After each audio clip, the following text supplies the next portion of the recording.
Well, thank you, Georgetown. Thank you, ladies and gentlemen, for coming. Thank you, Michael, for that suspiciously terse introduction, which of all the introductions I've heard to myself is certainly the most recent.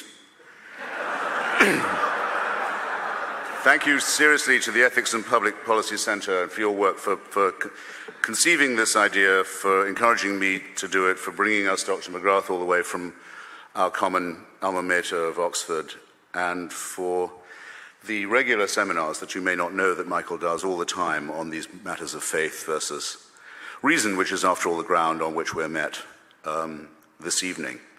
I always come before events like this with antagonists like Dr. McGrath with a slight sense, a very slight sense, hope it doesn't sound self-pitying, of inequality. My views are, if I say it for myself, tolerably well advertised. And if they're not, it's partly your fault. Because what I say is fairly intelligible, very plainly stated. You know what I think, if you care to find out. When I debate with Jews and Muslims and Christians, I very often find, I say, well, do you really believe there was a virgin birth? Do you really believe in a Genesis creation? Do you really believe in bodily resurrection? And I get a sort of Monty Python reply. Well, there's a little bit of metaphorical, really. I'm not sure, and I'm going to find out, I'm determined to find out this evening, which line on this my antagonist does take. And I want you to notice, and I want you to test him on it. Because I think it's fair. And I'm going to talk to him and to you as if he did represent the Christian faith. I can't do all three monotheisms tonight. I may get a whack at the other two in the course of the discussion. I can only really do his. And I'm going to assume that it means something to him and that it's not just a humanist metaphysics. And I think I'm entitled to that assumption. The main thing I want to dispute this evening, because I'm either drowning in time with 20 minutes, it's either too much or too little, is this. You hear it very often said by people of a vague faith that, well, it may not be the case that religion is metaphysically true. Its figures and its stories may be legendary or dwell on the edge of myth, prehistoric. Its truth claims may be laughable. We have better explanations for the origins both of our cosmos and our species now, so much better so, in fact, that had they been available to begin with, religion would never have taken root. No one would now go back to the stage when we didn't have any real philosophy. We only had mythology. When we thought we lived on a flat planet, or when we thought that our planet was circulated by the sun instead of the other way around, when we didn't know there were microorganisms as part of creation and that they were more powerful than us and had dominion over us rather than we them, when we were fearful, the infancy of our species, we wouldn't have taken up theism if we'd known now what we did then. But allow for all that. You still have to credit religion with being the source of ethics and morals. Where would we get these from if it weren't for faith? I think in the time I've got, I think that's the position I most want to undermine. I don't believe that it's true that religion is moral or ethical. I certainly don't believe, of course, that any of its explanations about the origin of our species or the cosmos or its ultimate destiny are true either. In fact, I think most of these have been conclusively, utterly discredited. But I'll deal with the remaining claim. Is it moral? Again, I can only do Christianity this evening. Is it moral to believe that your sins, yours and mine, ladies and gentlemen, brothers and sisters, can be forgiven by the punishment of another person? Is it ethical to believe that? I would submit that the doctrine of vicarious redemption by human sacrifice is utterly immoral. I might, if I wished, if I knew any of you, or you were my friends, or even if I didn't know you, but I just loved the idea of you.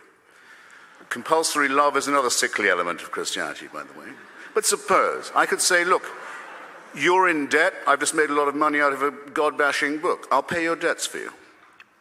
Maybe you'll pay me back someday, but for now I can get you out of trouble. I could say, if I really loved someone who'd been sentenced to prison, if I could find a way of saying I'd serve your sentence, I'd try and do it. I could do what Sidney Carton does in A Tale of Two Cities, if you like. I'm very unlikely to do this unless you've been incredibly sweet to me.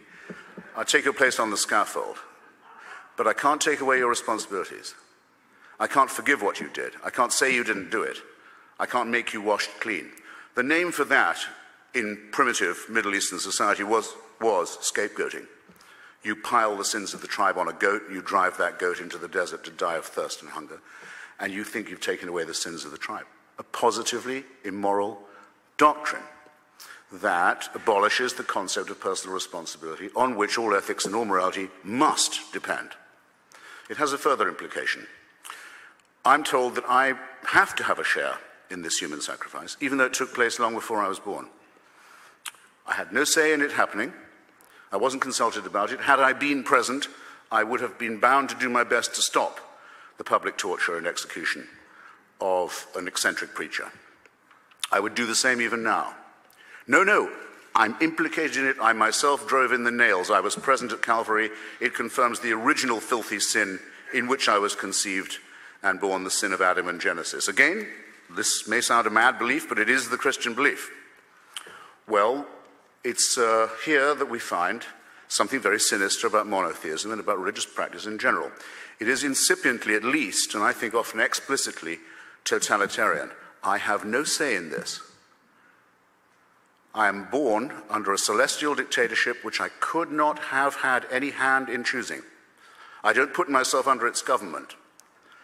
I am told that it can watch me while I sleep. I'm told that it can convict me of, here's the definition of totalitarianism, thought crime. For what I think, I may be convicted and condemned.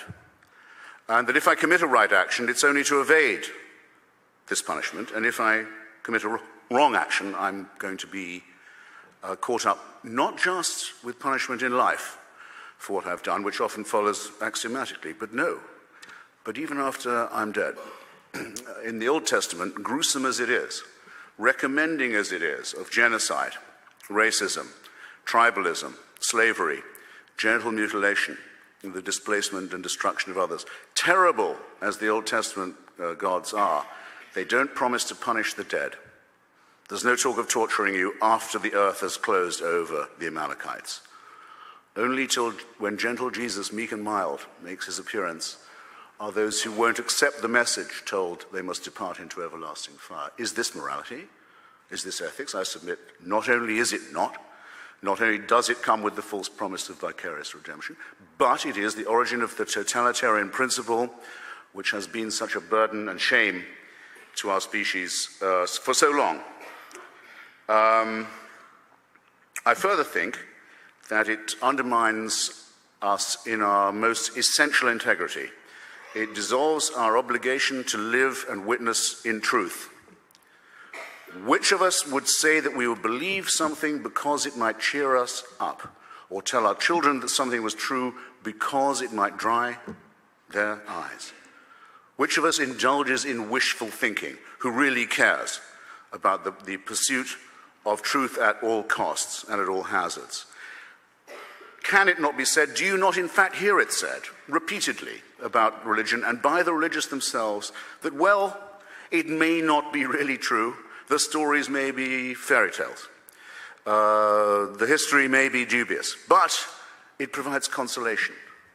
Can anyone hear themselves saying this or have it said of them without some kind of embarrassment, without the concession that thinking here is directly wishful? That yes, it would be nice if you could throw your sins and your responsibilities on someone else and have them dissolved, but it's not true, and it's not morally sound. And that's the second ground of my indictment. Michael, you will tell me when I'm trespassing on the time of Dr. McGrath, won't you?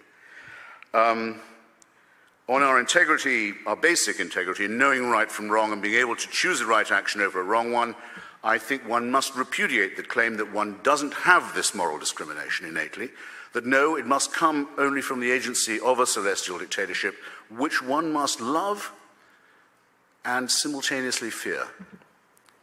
What is it like? I've never tried it. I've never been a cleric. What is it like to lie to children for a living and tell them that they have an authority that they must love, compulsory love, what a grotesque idea, and be terrified of at the same time? What's that like, I want to know?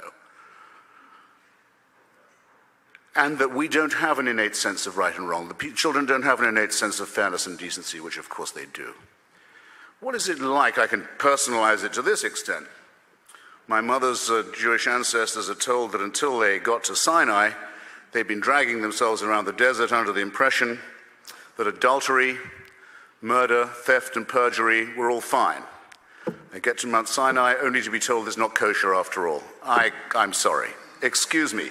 We must have more self-respect than that for us, for ourselves and for others. Of course, the stories are fiction. It's a fabrication exposed conclusively by Israeli archaeology. Nothing of the sort ever took place, but suppose we take the metaphor.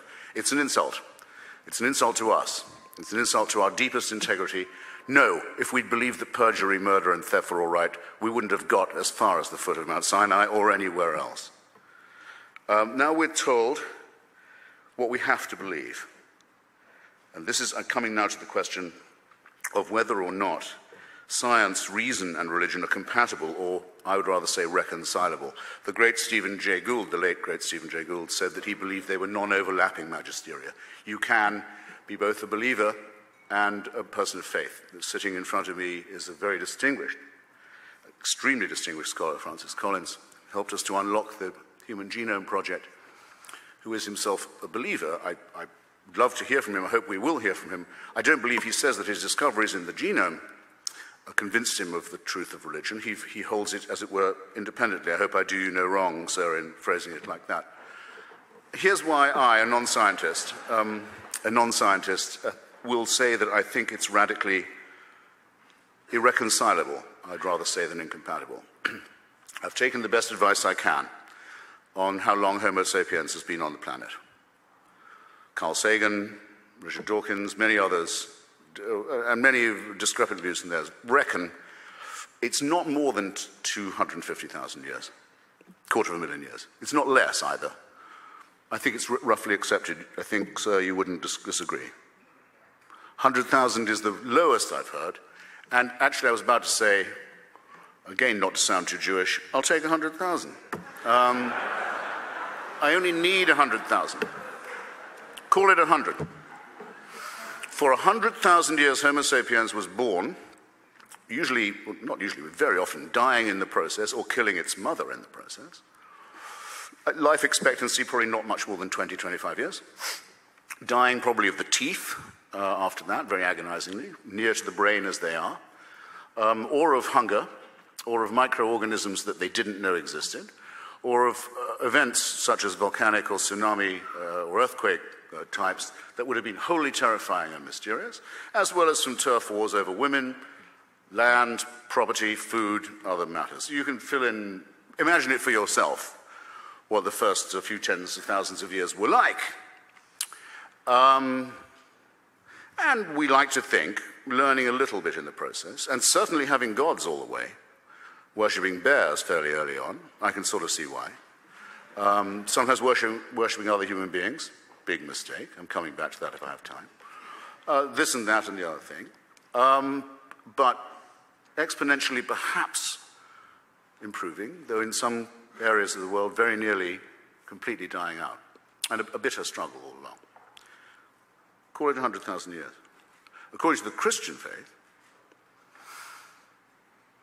heaven watches this with folded arms for 98,000 years, and then decides it's time to intervene. And the best way of doing that would be a human sacrifice in primitive Palestine, where the news would take so long to spread that it still hasn't penetrated very large parts of the world. And that would be our redemption of the human species. Now, I submit to you, ladies and gentlemen, that that is what I've just said, which you must believe to believe the Christian revelation, is not possible to believe, as well as not decent to believe. Why is it not possible? Because a virgin birth is more likely than that. A resurrection is more likely than that. And because if it was true, it would have two further implications. It would have to mean that the designer of this plan was unbelievably lazy and inept, or unbelievably callous and cruel and indifferent and capricious.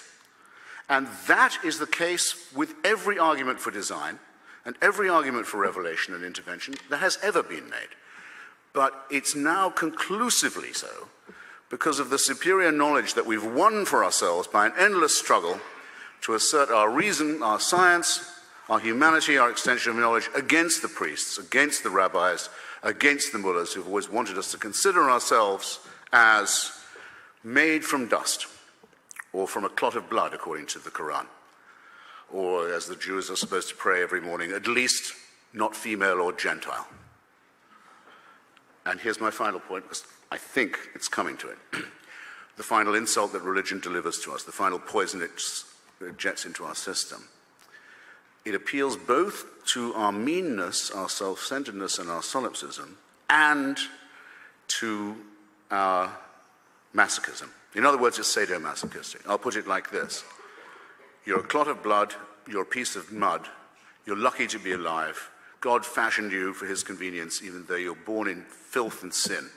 And even though every religion there's ever been is distinguished principally by the idea that we should be disgusted by our own sexuality. Name me a religion that does not play upon that fact. So you're lucky to be here, originally sinful and covered in shame and filth as you are.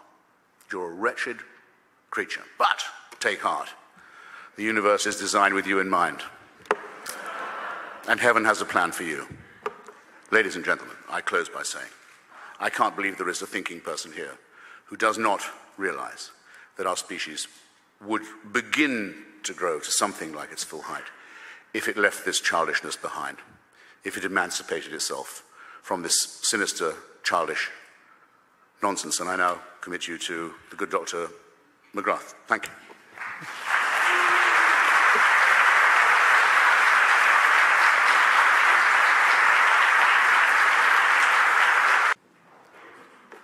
Michael wanted to do this sitting down, but it's the old demagogue in me. I need the pulpit, I need the podium, and if I can't be erect, at least I can be upright. By the way, do you know why the Amish girl was excommunicated? 2 Mennonite.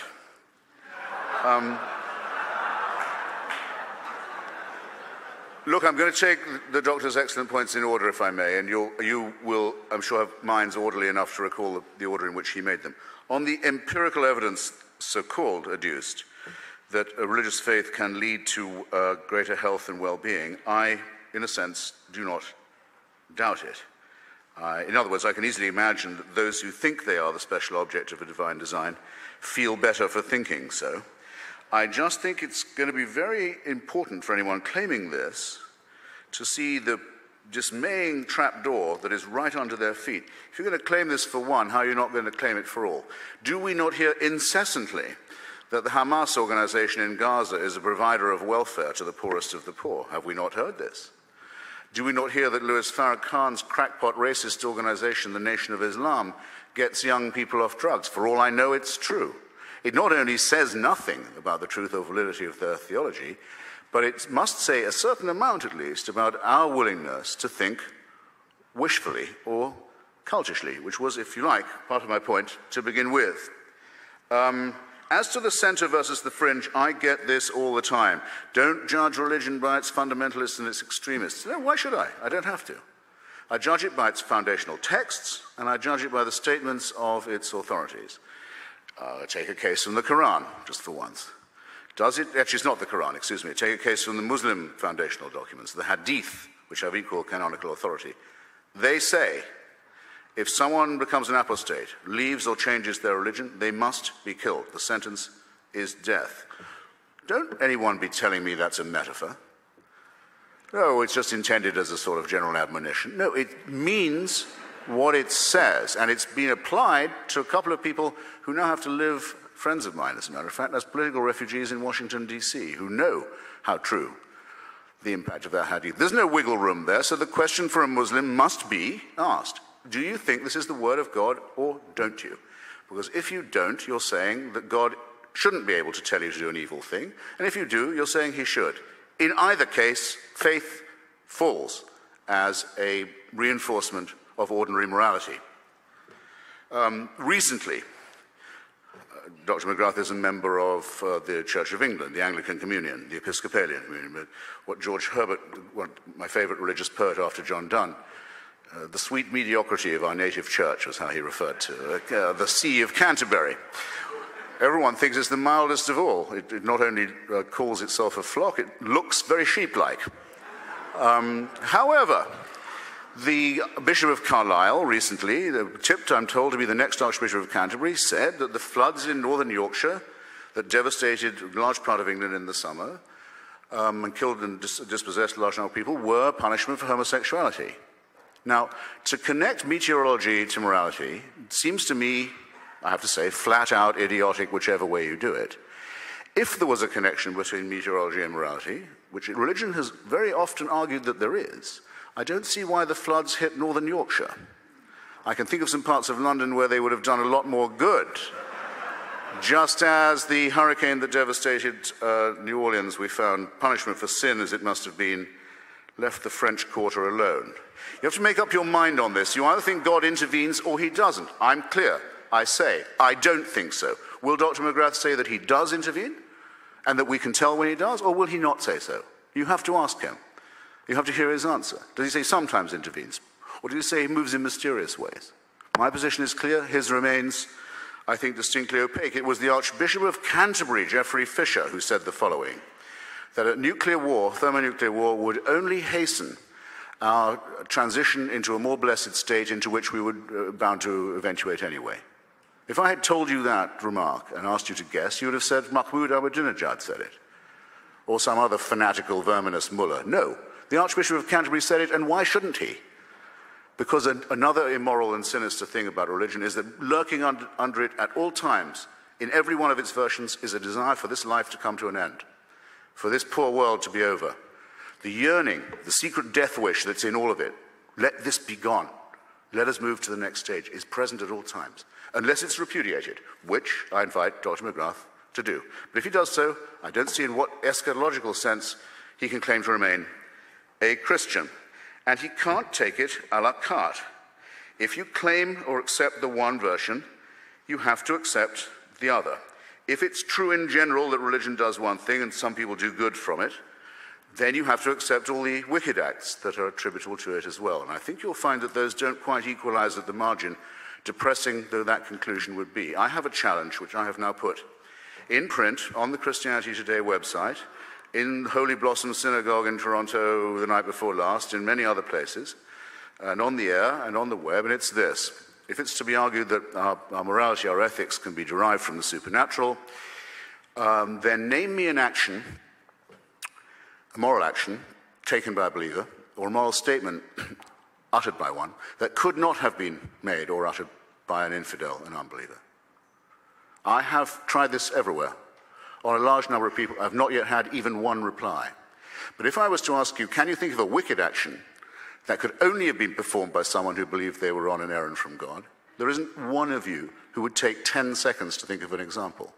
And what does that tell us? I would say it tells us a lot. And here's the bogus answer to it, that was only very gently mentioned by Dr. McGrath this evening. Well, what about atheist nihilism? What about atheist cruelty? What about 20th century totalitarianism? I take this seriously enough to have put a chapter in my book about it, available, by the way, at fine bookstores everywhere.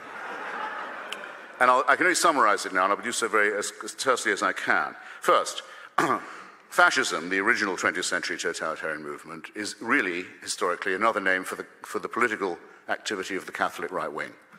There is no other name for it. Francoism, Salazarism, what happened in Croatia, in Austria, in Bavaria, and so on. The church keeps on trying to apologize for it, can't apologize for it enough. It's the Catholic right, Mussolini.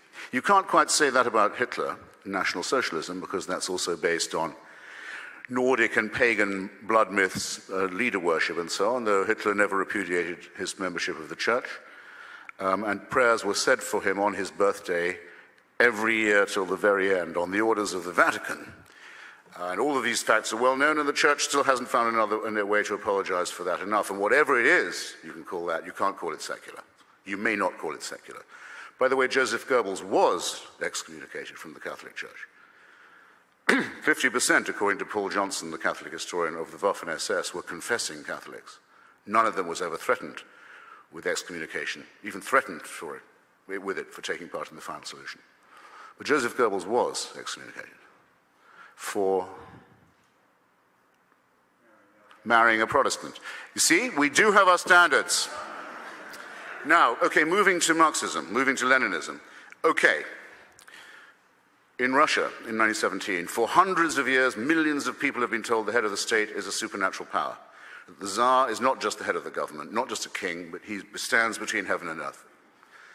And this has been inculcated in generations of Russians for hundreds of years. If you're Joseph Stalin, himself a seminarian from Georgia, you shouldn't be in the totalitarianism business if you can't exploit a ready-made reservoir of credulity and servility that's as big as that. It's just waiting for you to capitalize on. So what do? Well, we'll have an inquisition for one thing. We'll have miracles for another. Lysenko's biology will produce 4 harvests a year. We'll have heresy hunts. We'll tell everyone they must be grateful only to the leader for what they get, and they must thank him and praise him all the time. And that they must be aware all the time of the existence of the counter-revolutionary devil who waits to... You see where I'm going with this? That's not secularism. Michael? Oh, do I need really 2? Okay. I'll tell you my North Korea stories another time. It's surrogate. It is at the very best and the very worst.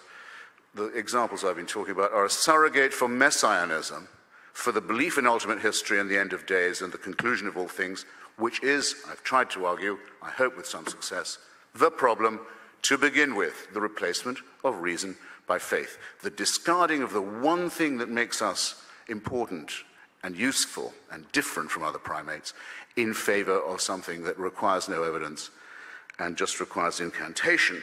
Not good for you.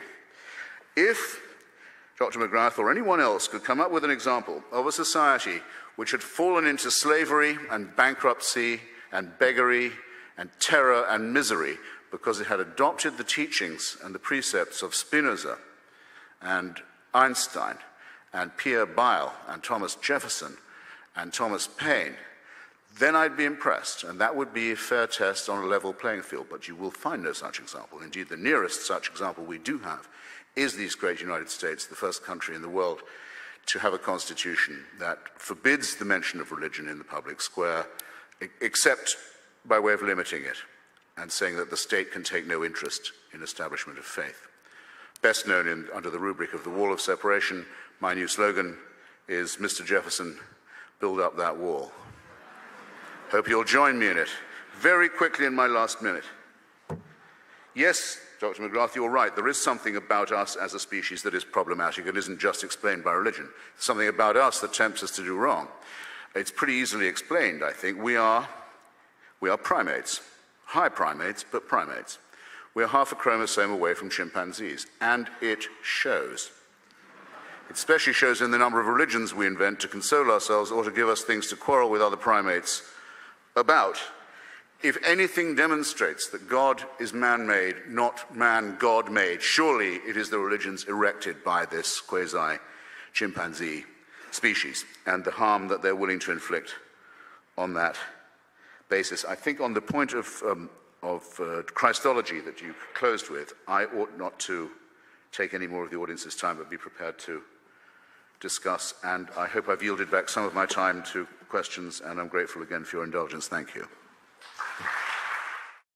But I have some here. The first question obviously is for you, Christopher. Since Mr. McGrath has just finished, I would put the question to you, which is, if God does not exist, on what basis can anyone say this action is right or this action is wrong? So whoever asked that only just came into the room, right? I can't believe that I didn't say what I thought about it. But I won't repeat it, because actually what Dr. McGrath just said I thought was unusually good on this point. You'll recall what he said on the Dostoevskian matter. If God exists, we have to do what he says. If he doesn't, we can do what we like.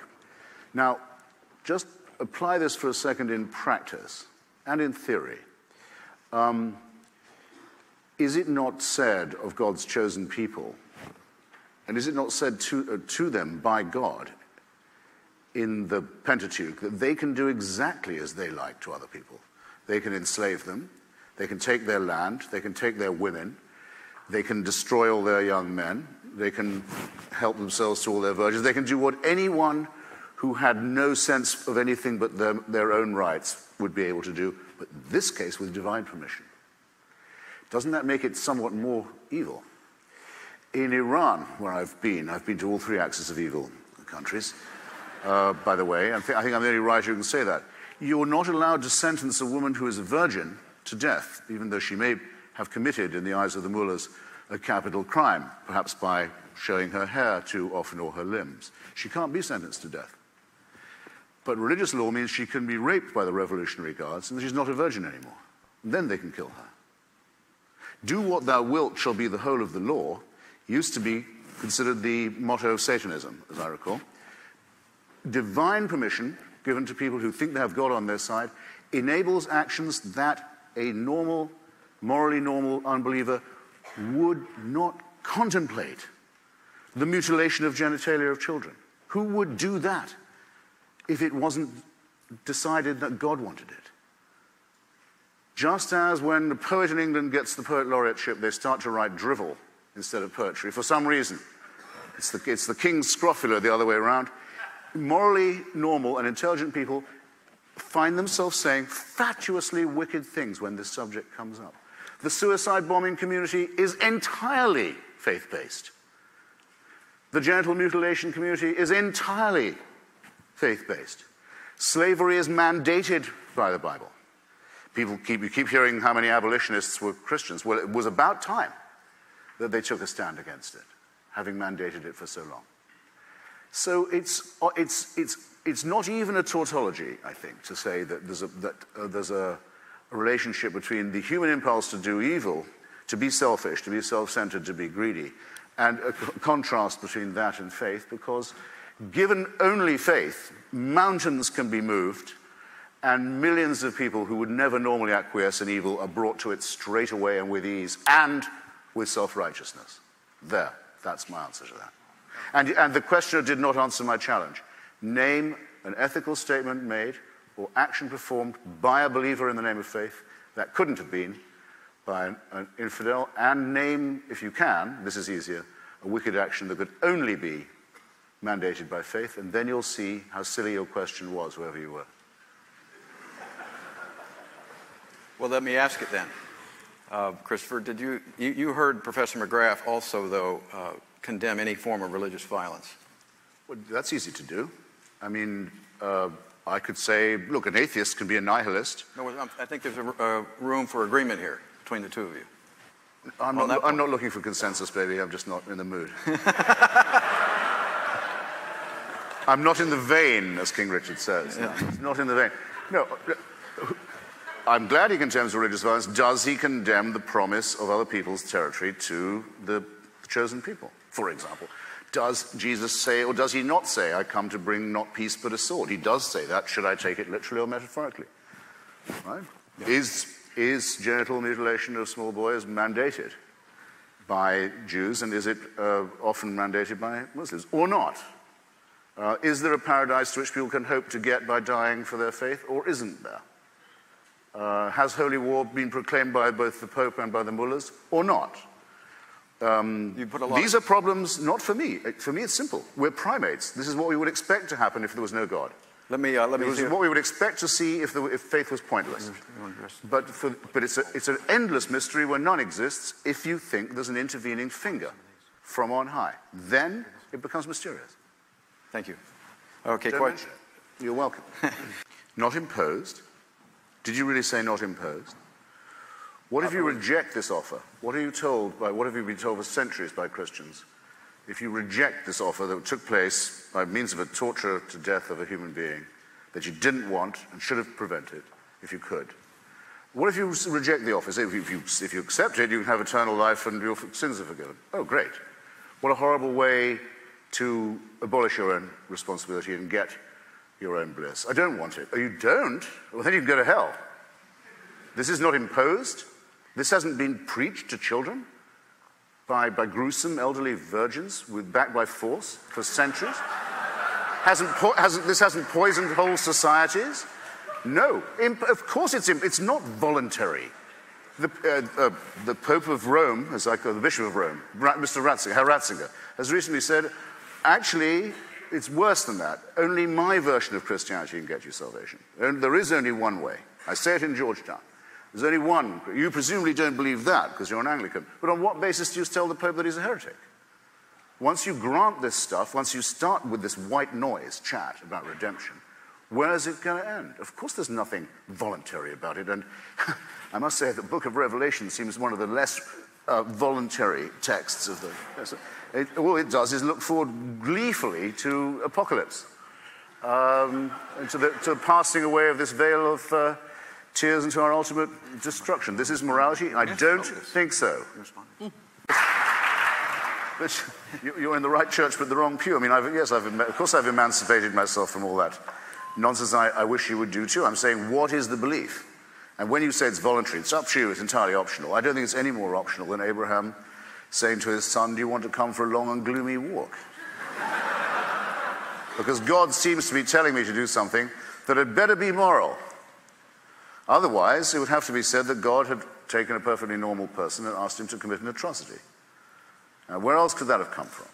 And millions of people every year celebrate this act of sadomasochism as if it proved that God loved us so much that he'd make us kill our own children, and then he decides to love us so much he'll kill one of his own. You said in a debate with Richard Dawkins, I have it down, you said the great thing about God is he knows what it's like to lose a son. Now, I want you, ladies and gentlemen, to ponder that expression for just a minute. First, it's self-evidently, if the story is true, which I don't think it is, it's self-evidently not the case, even in the narrative. He doesn't lose a son. He lends one. He doesn't offer one because no one's demanded it. There's no problem that has so far been identified in the human species that demands a human sacrifice. For what problem, for what ill is this a cure? There's no argument, there's no evidence. No, it's imposed upon you. I'm doing this because the prophets said I would. And I'm going to have the boy tortured to death in public to fulfill ancient screeds of Bronze Age Judaism. But wait, I don't want it. I don't need it. I don't feel better for it. I feel very uneasy about it. Well, that's a pity, because then you're going to be cast into eternal fire.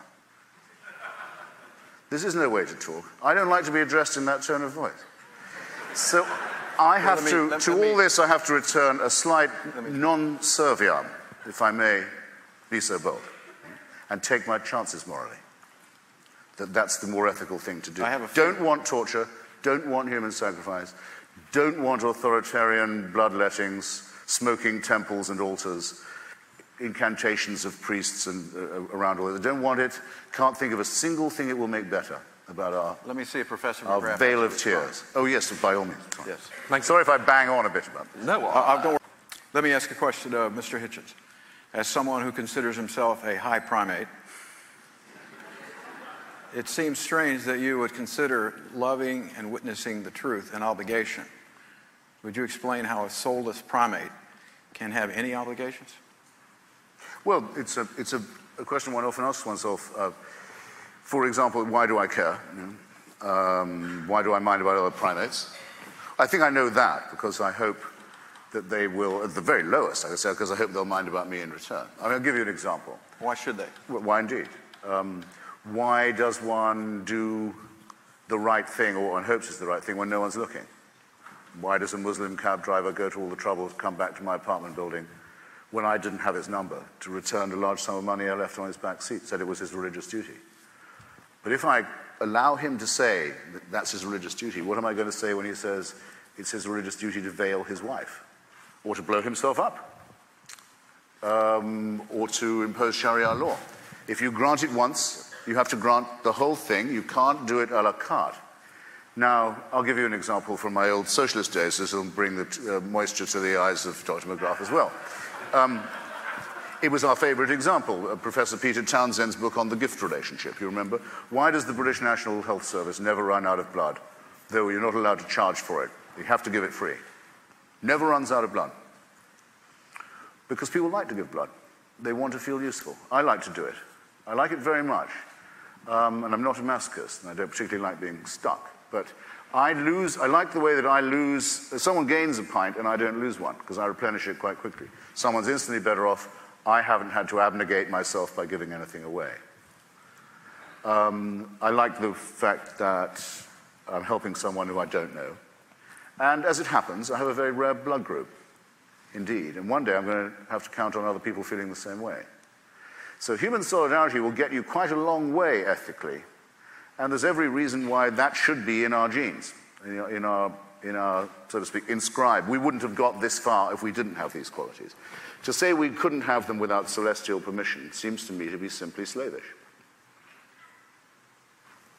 And if we're all made in God's image, then how come there are so many sociopaths who don't notice the existence of other people, or so many psychopaths for whom it's a positive pleasure to inflict pain? None of these, all of these are easily solved questions if you make the assumption of evolution by natural selection and consider us as an animal species. If you detect the finger of God in all this, you invent myriad problems that do not exist and cannot be solved, and that are actually a waste of our mentality. Occam's razor disposes of all the supernatural assumptions that have ever been made. We have better and more elegant explanations for everything that happens in our cosmos and in our biology now. And if we'd had these to begin with, there would never have been a foothold for the death cult of Christianity or Islam or Judaism. Okay, for Mr. Hitchens. Sorry, can I comment on that just briefly? Or yes, you sure was can. I not invited to do so? Please do so. Don't let me... Well, I mean, some of the early Christian church fathers, I think, you'll correct me if I'm wrong, I think Marcion was among them, did contemplate starting a movement that was just basically Christian, based on what was understood or believed about the apparent, very opaque, brief life of Jesus of Nazareth, and not inherit, not force upon themselves, as St. Paul had suggested, the ghastly, gruesome Jewish books of the Old Testament, to start again. I think they might have done better to do that, because having decided that they inherit all that, they do inherit, in particular, the most wicked and immoral doctrine of the lot, which is original sin in Adam and the expiation by the sacrifice of children, human sacrifice of children, than which I don't think any morally normal person can think of anything more repulsive. So that it is, I'm afraid, innate that there is to be cruelty and violence and fanaticism in the religion, and the responsibility is not expiable. Bizarrely, I mean, many people think, well, the Old Testament is true, it's full of bloodletting, it recommends genocide, extermination, slavery, or dispossession, all of these things. The New Testament is more meek and mild. I've given you my comment on that. It's the first time that hell is mentioned. But it is in the Christian version that another whole different kind of immorality is proposed, a worse kind of immorality yet, which is the wicked idea of non-resistance to evil and the deranged idea that we should love our enemies. Nothing could be more suicidal and immoral than that. We have to defend ourselves and our children and our civilization from our enemies. We have to learn to educate ourselves in a cold, steady dislike of them and a determination to encompass their destruction. Who here heard anyone after September the 11th in holy orders actually say, oh, well, we must learn to love these people? Did they dare say that then? Of course not. They saw the emptiness and the futility and the immorality of what they would have been caught saying if they'd even tried it. We have to bear all this stuff in mind. This is not moral teaching at all. We have to survive our enemies. We have to learn to destroy them, especially because they too are motivated by the hectic, maniacal ideas of monotheism, which really seeks and yearns for the destruction of our planet and the end of days. And that's why it's not moral. That's why we have to outgrow it and defeat it. Or to this idea you suggest. There's no need to dehumanize people who are set on dehumanizing themselves and on the murder of others and on a cult of death. There's no need to they've done all that for themselves. But what do you like someone once accused me of trying to assassinate his character, and I said, no, your character committed suicide a long time ago. They've done the dehumanizing work for us, thanks, and they are fellow primates. Of course, there's no question of redefining them as another species, but there is a very important question of whether we intend to assert our own values as superior to theirs and as worth defending against them. And Christianity, with the sickly relativism that you've stressed so often this evening, disarms us for this very important struggle. That's why the Archbishop of Canterbury is this week groveling at the feet of the mullahs in Iran and saying we should leave them alone and must try not to hurt their feelings, as he grovelled at the feet of Saddam Hussein, as actually every Christian church has been doing in the recent past, saying, well, you know, faith is better than no faith. Any faith is better than none. They all agreed to condemn Salman Rushdie for blasphemy rather than the people who tried to kill him for money, for writing a novel, for example. They all condemned the Danish cartoons because blasphemy against any faith is an offense to all. Could I interrupt you here on this? Okay, point? Well, this is very serious, ladies and gentlemen, because this stuff could kill you. Okay? Yes, Christopher, I've heard you yourself at one of my own conferences expound at great length on the Christian just war, at the Christian just war tradition. You seem to have left that whole rich tradition out of what you just commented. Yeah, well, I think the Christian just war tradition is a nonsensical tautology. It says that you can only go to war when you're sure you're in the right, when you're sure you can win, when you're sure the violence is going to be proportional and so on. You can't know any of this. Aquinas couldn't have known it, nor could the later thinkers about it, like Grotius. They couldn't have known. They said, wouldn't it be nice? It's just wishful thinking again. I know a just war when I see one. And we're engaged in one now. And our faith-based forces are as much use as the Pope's bulls in this struggle. Well, we're getting a little off course here, but... I know. I had a feeling it might come up. I wanted this to come up. You know, we've actually gone over time, and I feel like we could stay till about 10 o'clock, but... I'm not in a hurry. I've got no... My mission statement is I won't go till if anyone can claim that I didn't answer a question. So, well, there are a lot of people here. Well, I'll be on the steps outside having a smoke and a miniature. We were going to go 15 minutes over. More? Well, it was for you, but I'll tell you what, I'll let you comment on this, and then we'll let Professor Graff make some final comments, and then I think we can be in agreement we should do this again. I think we just got started. Would you both be agreeable to doing that? Sure. You all would come back, wouldn't you?